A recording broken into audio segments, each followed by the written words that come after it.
This is UMAR AHMED for IFL TV in association with MTK Global at the Europa Hotel. I'm joined by trainer Jamie Moore. Jamie, firstly, big bill, Belfast, obviously your boy topping it. Yeah, must be excited. Yeah, of course. Obviously, something what Carl's been looking forward to for many years. So to be part of it is great. The build-up's been brilliant this week. It's always great in Belfast. The fans are brilliant, and it's been no different this time. Apart from the fact he's been, more amplified. Everyone's really excited this time. So yeah, can't wait. Obviously, with him, everyone's talking about the Warrington fight, the media, the fans, but obviously he's got an unbeaten fighter coming from Australia, and he's been talking a lot about Carl. So I'm sure Carl and you have kept it professional and all focused on Saturday. Listen, he's got a massive opportunity, so we understand the dangers in that sense. Fights like this are the potential banana skins, but I said at the press conference today that I would be more worried if it was a normal scenario, if it was your regular venue where Carl would usually fight like the SSC or somewhere, but this is a special night for him along the lines of fighting for a world title in that regard, because he's fighting at Winter Park and he's wanted to do that for many years. So if there was any inclination in training in the build-up, weeks ago, if he wasn't taking it serious, then I'd have obviously made adjustments and had a conversation with him about it. I've not had to do that. I've had to do the exact same as what I've always had to do with him, which is hold him back and make sure he doesn't overtrain. He's such a dedicated athlete, and it's a great problem to have. The problem of holding a fighter back and not having a crack the whip is always the better of the two scenarios. So he's timed it right. He's put all the graft in what he's needed to, and I've just got a feeling we're going to see a special performance. Yeah. Today at the press, it's all smiles. He seems really happy, sort of under MTK, Warren with BT, and obviously yourself. A lot can change in a year. Yeah, of course. I mean, he's enjoying boxing, which to me, if you enjoy what you do, it's not a job, and in that sense, he's definitely enjoying it. The camaraderie in the gym at the minute with all the lads is second to none. You won't get a happy bunch of lads. So I'm proud of that. I'm happy to be involved in it. I love going to the gym every day and training the lads. I love helping them and trying to achieve their goals for them. It's a great job to have. So this, for me, Carl wanting to fight Windsor Park and being able to be part of it, it's just an unbelievable experience, and I'm humbled to be part of it. I really am. I think moving forward, when Carl wins on Saturday, because I've no doubt in my mind he will, when he wins on Saturday, then there is big fights on the horizon. But you have to take one fight at a time. The team in the background are working on those little moves and stuff, but that's typical. It happens at the top flight, and for every top professional boxer that happens. So Luke Jackson's saying he's overlooking me and he's looking for Josh Warrington and stuff. He's just clutching at straws in that sense. He's trying to gain himself some confidence, which I understand is human nature, is because he can't look at his professional career and go, well, I've got confidence in myself because I beat such a body and that gives me a better chance of beating Carl Frampton. He hasn't got those comparisons as a professional. So how does he gain confidence? It's a difficult one. So the only way he can is to hope that he's overlooked him, or hope that he's looking past him. And I can assure you that's not happening. Yeah. He had a lot to say before, weeks leading up, but today at the press it was a bit more mute. Do you think he's starting to realise what the sort of occasion he's stepping into? I think it's dawning on him, the mammoth task he's got on his hands.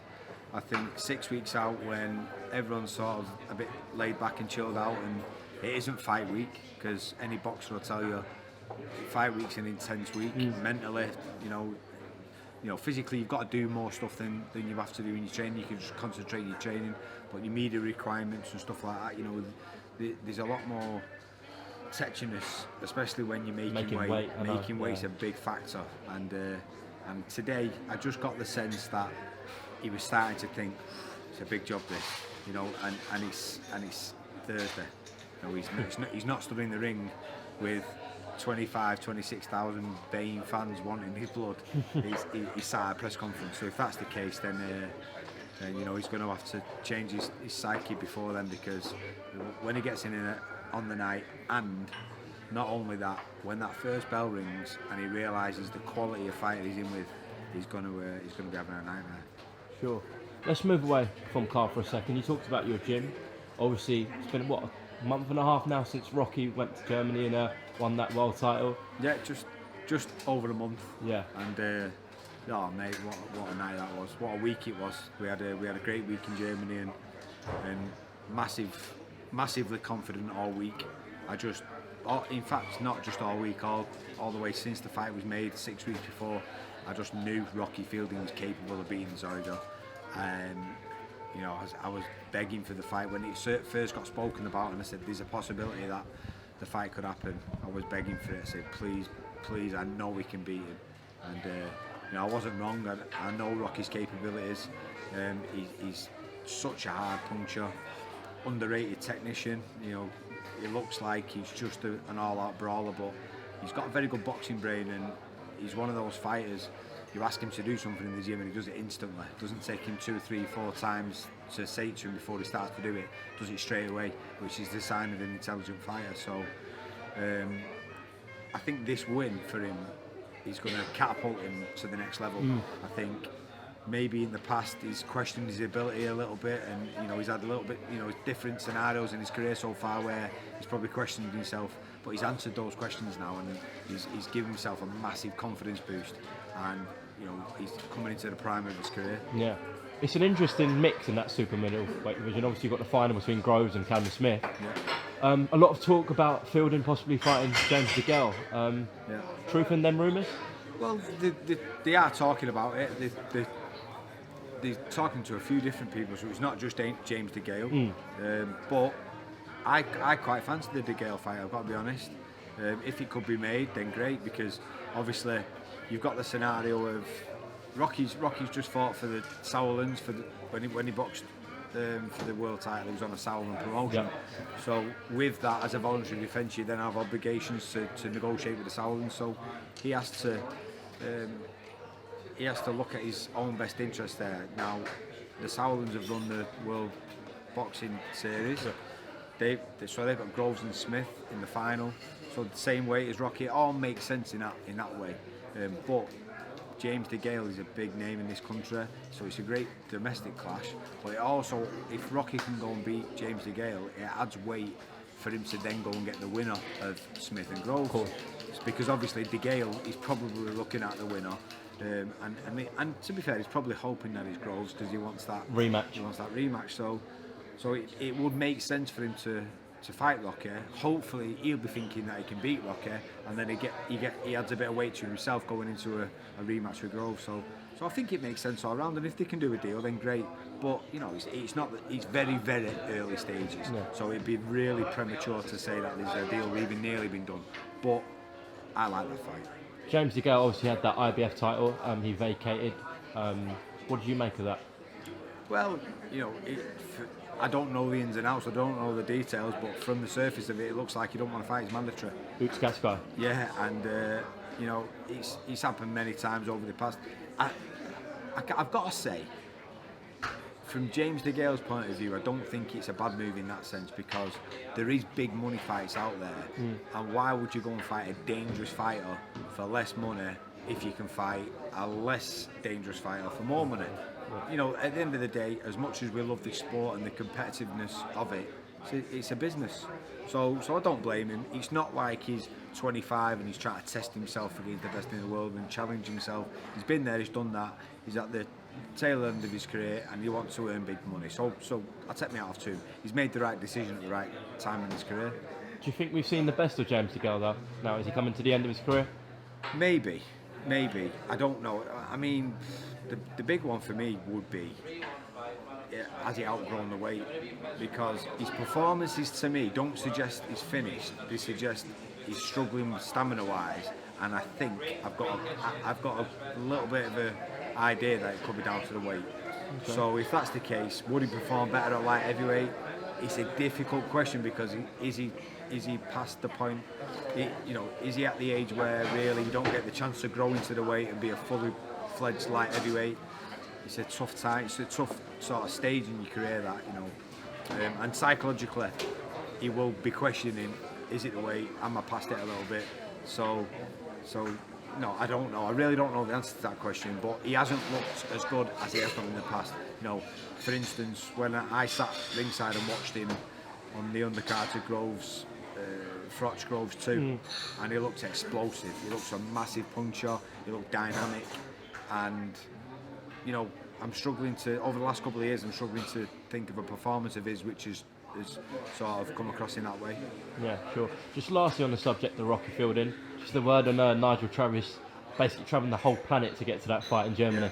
Yeah. Oh mate, he come from Zimbabwe. he had to get 4 different flights, and it took him literally 22 hours or something from our fighter Mark Leach boxed on the Friday night, and he literally come out of the ring, grabbed his bags and set off on his journey, and landed 22 hours later in Germany, just a couple of hours before Rocky's fight. It was some testament to his character. He's a great lad, Nigel. He'd do anything for anyone, and but he was adamant he was going to be there for Rocky's night. He had the same feeling as me. He knew he could do it. He knew he could pull it off, and he wasn't going to miss it for the world. Sure. Back to this card on Saturday in Belfast. Obviously, we got to talk about the big man Tyson Fury. Yeah. All the media, again a bit like Frampton with Warrington, talking about the Wilder fight. Frank Warren said it's 99% done.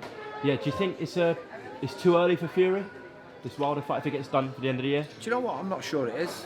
I think, don't forget, we've only got one instance at the moment of his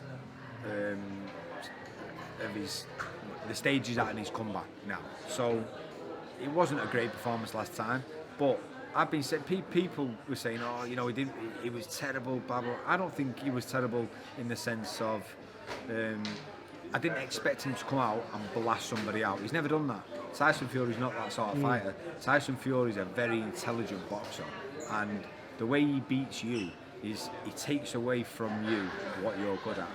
So that's very difficult to do against a fighter at the level of his opposition from last time. This time it'll be a little bit easier because he's stepped up a level, but against Deontay Wilder he's in with a very, very dangerous puncher who is not your conventional boxer, so he's much harder to read. So that's going to be a much stiffer challenge for Tyson Fury. But Tyson Fury as a person, as an individual, I feel him going into a big fight on the back of this one will be good for him, because we've seen what happened when he had time out of the gym. I want Tyson Fury to be the best Tyson Fury can be, and if that is the case, where if he's given time away from the gym, he goes away and he goes off the rails, he puts a bit of weight on, I'd rather he didn't do that. I think he should do what he's doing, stay in the gym, keep that momentum going. You know, Ben Davidson's doing a great job with him. He's got his dad round him. He seems in a good place mentally. They're all good signs. So while he's on the right track, keep him on that track, keep him in the gym, keep his momentum going, and then he's got a better chance, I believe, of beating someone like Deontay Wilder than he has if he give him time away from the gym and then just give him 10 or 12 weeks in the gym to train for the fight. That's a good point, actually. Do you see him as the lineal champ, Tyson Fury? That again is a difficult question to answer, because even though he's the man who beat the man who beat the man, he's been away from the ring for 2 years. So in that period of time away, you have to then go, okay, the guy who was the man isn't in the picture now, so we have to re-establish who's the man. And now 2 years have passed, he's come back. For me, he probably has to re-establish himself. Who's number one? Is it Anthony Joshua or Deontay Wilder? I'd probably say Anthony Joshua, because once Tyson Fury's taken out of the picture, you've then got Vladimir Klitschko, who was the man before Tyson Fury beat him, and then Anthony Joshua came along and beat him. So I'd have to say Anthony Joshua slightly above Deontay Wilder, but Tyson Fury, if he can get back to the form where he was before, then if all things being equal, if those 2 years didn't happen and he wasn't away, then Tyson Fury's number one. So it's a fascinating trilogy where, you know, I believe any one of those guys can beat any of the other on any different sort of night, depending on who pulls out the best game plan or who lands first in Deontay Wilder's case. So So it's a great scenario to have, and I love the fact that we've got 2 British heavyweights in that mix. You know, but 10 years ago we'd have been talking about Lennox Lewis, and you know, you're talking few and far between British heavyweights, and we've got them in abundance now. It's great times. Exciting times. Also on the bill, obviously Paddy Barnes got his WBC title shot. These boys are so tight. I mean, Carl, all the Irish boys, and they support each other. Big opportunity for him in his 7th fight, I think, for Paddy. Huge, 6th fight. 6th? Yeah, 6th fight. So going off the press conference today, is that Carl had said he'd had 5 fights. I mean, massive opportunity, but big task. You know, let's not beat around the bush. Big task. We don't really know Paddy's level as a professional yet, but you know, going off, I know what he's like as a character. He's a determined man. Very, very skillful fighter. You know, it's going to be a good blend of styles, because Paddy's more of a boxer and mover. What's your man's name? Christoph Rosales. Rosales, that's it. Rosales, high octane, you know, high work rate, good, decent puncher. So it should be a good blend of styles. Should make for a real good fight. Yeah. Interesting today, he said Rosales at the press conference that he was going to let Paddy dictate the pace of the fight, which would be suicide, because if he does that, then he'll lose the fight. Because I think the way he beats Paddy Barnes is to use his experience and outwork him.